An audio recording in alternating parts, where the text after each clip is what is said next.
Hello my friend, नमस्ते और प्यार भरा सलाम। तो फ्रेंड, इस वीडियो में आपको बताने वाला हूँ कि इस तरीका का जब आप लाइन फैब्रिकेशन करते हैं तो इसके ऊपर लाइन नंबर, जॉइंट नंबर वगैरह कैसे लिखते हैं।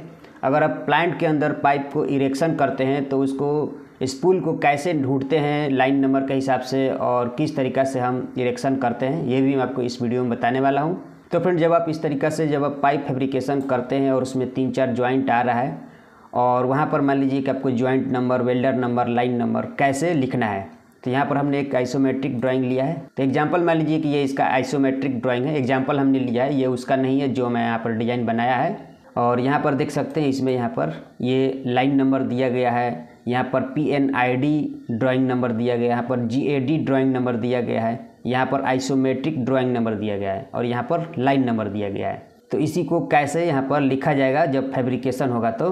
और इसमें एक चीज़ होता है, यहाँ पर देख सकते हैं, जब ये इस तरीक़ा से लाइन फैब्रिकेशन होता है तो यहाँ पर सभी जॉइंट का यहाँ पर नंबर होता है, जॉइंट नंबर देख सकते हैं, जॉइंट नंबर 1 2 3 4 5 6 7 8 ऐसे करके यहाँ पर सब नंबर दिया गया है, जॉइंट नंबर है, 11 नंबर, 12 नंबर। और यहाँ पर फील्ड जॉइंट भी होता है, जहाँ पर F लिख दिया गया है तो ये फील्ड जॉइंट हो गया, S लिखा गया है तो ये शॉप जॉइंट हो गया, यानी कि शॉप में जॉइंट किया जाएगा। उसके बाद यहाँ पर स्पूल नंबर होता है, यहाँ से इतना दूर ये अलग स्पूल हो गया, इतना अलग रहेगा, यहाँ इस जॉइंट से लेकर के यहाँ फ्लैंज तक एक अलग स्पूल रहेगा और यहाँ से लेकर के यहाँ तक एक अलग स्पूल रहेगा। तो इस स्पूल का नंबर 1 दिया गया है, यानी कि स्पूल नंबर 1, और यहाँ से लेकर के यहाँ तक स्पूल नंबर 2, और ये जॉइंट से लेकर के यहाँ तक स्पूल नंबर 3 दिया गया है। तो इसी को कैसे यहाँ पर लाइन पर लिखा जाएगा, जब आप इस तरीक़े से पाइप फैब्रिकेशन करेंगे तो वहाँ पर कैसे यहाँ पर लाइन नंबर और जॉइंट नंबर कैसे लिखेंगे। तो आपको क्या करना है कि आपको इस तरीक़ा से बॉक्स बना लेना है, देख सकते हैं इस तरीक़ा से एक बॉक्स बनाना है। ऊपर वाला जो लाइन है इस तरीक़ा से पूरा खाली रखना है और नीचे में इस तरीक़ा से 7-8 डबल बॉक्स यहाँ पर इस तरीक़ा से बना लेना है और ऊपर में इस तरीक़ा से आपको लाइन नंबर लिखना है। ये मार्कर से लिखना है आपको पाइप के ऊपर। जब आप पाइप फिटिंग करेंगे तो एक मार्कर होता है जो पेंट मार्कर होता है, वो पेंट कलर में आता है, ब्लैक कलर, वाइट कलर। तो पेंट मार्कर से आपको यहाँ पर बॉक्स बना करके जॉइंट के पास में लिखना होता है और हर जॉइंट पे आपको लिखना पड़ सकता है अगर अलग अलग वेल्डर वेल्डिंग कर रहा है। तो अगर एक ही वेल्डर तीनों जॉइंट मार रहा है तो आपको एक ही जगह सिर्फ लिखना पड़ेगा। अगर तीनों जॉइंट को अलग अलग वेल्डर मार रहा है तो तीनों जॉइंट पर आपको लिखना पड़ेगा, क्योंकि वेल्डर नंबर जो है वो अलग अलग होता है, तो इसीलिए वहाँ पर दिक्कत होता है। या फिर आप यहाँ पर लिख सकते हैं कि ये वेल्डर नंबर और जॉइंट नंबर सिर्फ यहाँ पर अलग दे सकते हैं। अगर आप एक जगह सिर्फ आप लिख दिए लाइन नंबर वगैरह और यहाँ पर जॉइंट नंबर और वेल्डर नंबर यहाँ पर डाल देंगे जॉइंट के पास में, और यहाँ पर भी डाल देंगे वेल्डर नंबर और जॉइंट नंबर, कौन सा वेल्डर वेल्डिंग मार रहा है, और यहाँ पर भी डाल देंगे वेल्डर नंबर और जॉइंट नंबर। तो अलग अलग देना पड़ता है, इस चीज़ को ध्यान रखना है, क्योंकि जब इसका एक्सरे वगैरह होता है, RT होता है, तो उसमें देखना पड़ता है कि कौन वेल्डर कैसा वेल्डिंग मार रहा है। अगर सही वेल्डिंग नहीं हुआ तो फिर वेल्डर को कंप्लेन किया जाता है कि आपने वेल्डिंग सही नहीं मारा है, आपका रिपेयर आया हुआ है, आप जा कर के उसका रिपेयर करें। तो इस तरीक़ा का प्रॉब्लम होता है फैब्रिकेशन वगैरह में थोड़ा, तो उसको ध्यान देना पड़ता है कि एक ही वेल्डर से अगर वेल्डिंग अगर करवाते हैं तो और अच्छा रहता है। अगर अलग अलग वेल्डर वेल्डिंग मारता है काम जल्दी करने के लिए तो इस तरीक़ा का अलग अलग यानी कि जॉइंट नंबर और वेल्डर नंबर देना पड़ता है। और लाइन नंबर तो एक ही रहेगा, यहाँ पर आप अलग लिख सकते हैं। तो अगर मान लीजिए कि आप ये बहुत बड़ा लाइन है, जैसे 40 इंच का लाइन है, 30 इंच का लाइन है, तो आप हर जॉइंट के पास बॉक्स बना करके लिख सकते हैं। तो इस तरीक़ा से आपको बॉक्स बना करके लिखना है, देख सकते हैं इस तरीक़ा से आपको बॉक्स बना लेना है। अगर आप जॉइंट नंबर और वेल्डर नंबर अलग लिख रहे हैं जॉइंट के पास में तो वो इसमें नहीं लिखना है, उसको इसमें से हटा देना है। जॉइंट नंबर और welder number, J4 joint number और W4 वेल्डर नंबर, ये दो को हटा करके आप ऐसा बॉक्स बना लेंगे और ऊपर में इस तरीक़े से लाइन नंबर लिखेंगे। तो ड्राइंग में आप देख सकते हैं यहाँ पर यहाँ से हमने ये लाइन नंबर लिया है। अपने क्लाइंट से, अपने सुपरवाइज़र से बात कर लेना है कि हमें ये लाइन नंबर ये वाला लिखना है या फिर ये आइसोमेट्रिक ड्राइंग नंबर ये वाला लिखना है। तो शॉर्ट नाम जो होता है वही लिखा जाता है, तो मेरे हिसाब से ये लाइन नंबर ही यही वाला लिखा जाएगा, ताकि ड्राइंग को हम जल्द से जल्द पकड़ पाएँ कि कौन सा हमारा स्पूल है। तो इस तरीक़े से यहाँ पर हम लाइन नंबर लिख देंगे। उसके बाद सीट नंबर लिखेंगे, जैसे कि सीट नंबर यहाँ पर 01 दिया गया है, तो यहाँ पर देखेंगे ड्राइंग में, तो यहाँ पर देखिए SHT लिखा गया है, 1 of 1 लिखा गया है, यानी कि ये सीट 1 है। जैसे इसके आगे और एक पाइप आएगा, ये कंटिन्यूशन नंबर जो दिया गया है जिस लाइन में जाकर के कनेक्शन होगा वो हो जाएगा सीट 2। अगर उसके आगे और एक लाइन में जाकर के वो कनेक्शन होगा तो वो हो जाएगा सीट 3, यानी कि 3 ड्राइंग में एक ही लाइन का पूरा बनाया जाएगा या फिर 4 ड्राइंग में, 5 ड्राइंग में, तो सीट नंबर चेंज होते जाएगा। यहाँ पर seat number 1, seat number 2, seat number 3 यहाँ पर चेंज होते जाएगा। तो वो देख लेना है कि सीट 1 है या सीट 2 है, तो SHT 1 2 3 यहाँ पर जो भी है वहाँ पर लिख सकते हैं। तो यहाँ पर हमने लिख दिया है सीट 1। उसके बाद रिवीजन नंबर लिखना है, कितना रिवीजन नंबर है। तो यहाँ पर देखिए रिवीजन यहाँ पर 0 या फिर 1 या फिर 2 यहाँ पर 3 रहेगा, तो रिवीजन भी नंबर भी देना पड़ता है। रिवीजन क्या होता है, जैसे कि यहाँ पर देखिए पूरा लाइन यहाँ इस तरीक़ा से ड्राइंग बनाया गया है। तो ड्राइंग जब पूरा बन जाता है और बनने के बाद कुछ इसमें मॉडिफिकेशन आ जाता है, कुछ चेंजिंग आ जाता है इस तरीक़ा का। देख सकते हैं यहाँ पर एक लाइनिंग खींच करके यहाँ पर एक चेंजिंग किया गया, यानी कि इतना दूर का ये डिलीट करके फिर से यहाँ पर चेंजिंग किया गया है कुछ, तो वो रिवीजन हो जाता है, यानी कि ये इसको फिर से यहाँ पर एडिट किया गया है यहाँ पर। तो यही होता है रिवीजन 1, रिवीजन 2। ये बनने के बाद फिर से मान लीजिए एक बार यहाँ पर रिवीजन आ गया, तो यहाँ पर रिवीजन 2 हो जाएगा। फिर से एक बार और मान लीजिए कि यहाँ पर एक रिवीजन आ गया, तो वो रिवीजन 3 हो जाएगा। इसी तरीक़ा के यहाँ पर देखिए REV लिखा गया है, तो यहाँ पर मान लीजिए 0 है या फिर 2 है, तो ये C1 जो है वो नहीं है, यहाँ पर 01 02 होना चाहिए। यहाँ पर कुछ भी नहीं लिखा गया, शायद ये 0 होगा, रिवीजन 0 होगा, लेकिन यहाँ पर तो रिवीजन तो किया गया है, तो ये रिवीजन 1 ही होना चाहिए, लेकिन C1 लिखा गया है। यहाँ पर 01 लिखना चाहिए था, या फिर हो सकता है कि 0 ही होगा, कट गया होगा। ये 0 ही है, C नहीं है, 01 है, रिवीजन 01 हम इसको मानेंगे। तो यहाँ पर रिवीजन 01 आपको यहाँ पर कर देना है। इस तरीक़े से हम यहाँ पर 1 लिख देते हैं। मान लीजिए कि रिवीजन 01 है, तो यहाँ पर आपको ऐसा R लिख करके 01 दे सकते हैं, या फिर आप इसी में यहीं पर लिख सकते हैं REV लिख करके 01 02 यहाँ पर दे सकते हैं, यही लाइन नंबर में। उसके बाद यहाँ पर लिखना पड़ता है स्पूल नंबर।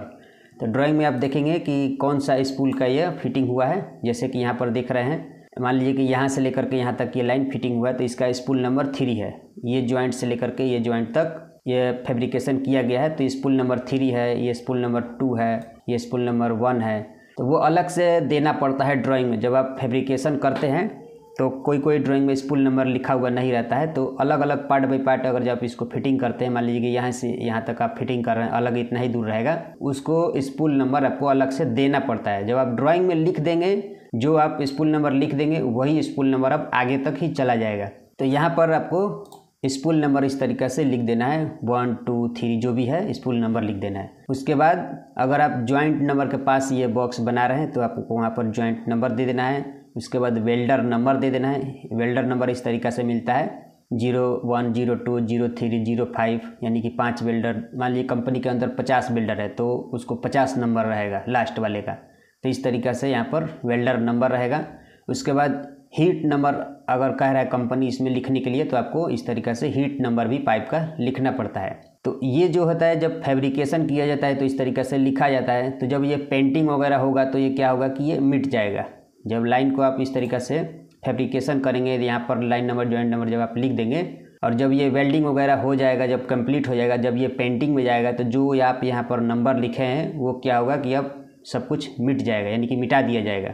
तो उसके लिए आपको क्या करना है कि आपको एक एल्युमिनियम का टैग इस तरीक़ा का मिलेगा, उसके ऊपर आपको इस तरीक़े से लाइन नंबर और सीट नंबर और रिवीजन नंबर और स्पूल नंबर इस तरीक़े से आपको हैमरिंग नंबर पंच से लिखना पड़ता है एल्युमिनियम टैग के ऊपर। उसमें एक होल करके और वायर के जरिए, स्टील का वायर के जरिए इसमें पाइप में बांध देना है बीच में कहीं भी। तो क्या होगा कि जब प्लांट के अंदर जब ये जाएगा तो उसे ढूंढने में आसानी होता है, लाइन नंबर चेक करने में आसानी होता है, क्योंकि लाइन के ऊपर कहीं भी लिखा हुआ नहीं रहेगा। लेकिन कोई कंपनी लिख भी देता है कि मान लीजिए टैग अगर कहीं गिर गया, निकल के टूट के गिर गया, तो फिर कैसे ढूंढेंगे। तो जो लाइन नंबर टैग के ऊपर लिखा हुआ है वही लाइन नंबर फिर से मार्कर से एक जगह कहीं पर लिख दिया जाता है, 2-3 जगह, ताकि ढूंढने में आसान हो। आपको लिख ही देना चाहिए, एक इधर भी लिख देंगे, इधर भी लिख देंगे, उस साइड लिख देंगे, 2-3 जगह लिख देंगे और टैग में भी लिखेंगे। टैग से ये पता चल जाता है, तुरंत टैग को देख करके और समझ जाते हैं कि ये कौन सा लाइन नंबर है, कहाँ का है।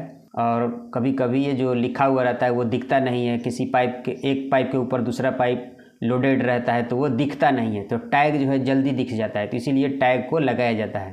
तो इस तरीके से आपको टैग जो है बना करके पाइप में वायर के जरिए बांध देना है।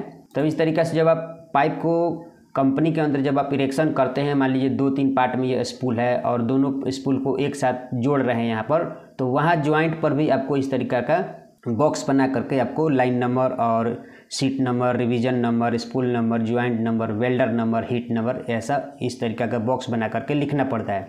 अब वहाँ पर आपको टैग इस तरीक़े का बनाने का कोई ज़रूरत नहीं है, वो टैग ऑलरेडी उसमें लगा हुआ रहेगा। अगर नहीं भी है तो भी कोई दिक्कत नहीं है, आप मार्कर से अब लिख सकते हैं, क्योंकि पेंटिंग हो करके आएगा तो आप पेंट के ऊपर आप लिख सकते हैं मार्कर से, और इस तरीक़े का आप बॉक्स बना करके लिख देंगे तो कोई दिक्कत नहीं होगा और इस लाइन को आप बिल्कुल आसानी से इरेक्शन कर सकते हैं।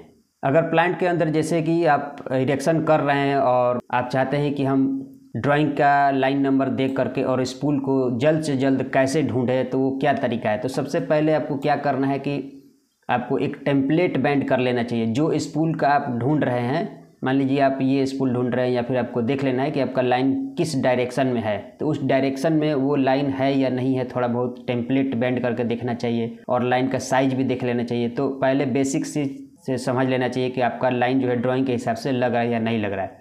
अगर लग रहा है कि हाँ जिस डायरेक्शन में हमारा ड्राइंग में लाइन है उसी डायरेक्शन में वो भी दिखा रहा है, तो उसके बाद हम उसका टैग नंबर देखेंगे कि जो टैग लगा हुआ है उसमें हमारा लाइन नंबर मैच कर रहा है या नहीं कर रहा है। अगर लाइन नंबर मैच कर रहा है तो हम क्या करेंगे कि उस स्पूल को उठा करके हम एक साइड सबको रखते जाएंगे, एक ही ड्राइंग का जितना भी रहेगा, और उसके बाद जो हम क्या करेंगे उसको इरेक्शन करना शुरू कर देंगे। इसी तरीक़े से ढूंढा जाता है। टैग नंबर आपको ज़रूरी होता है देखना कि कहाँ पर टैग लगा हुआ है। टैग नंबर में अपना ड्राइंग नंबर मिलाएंगे।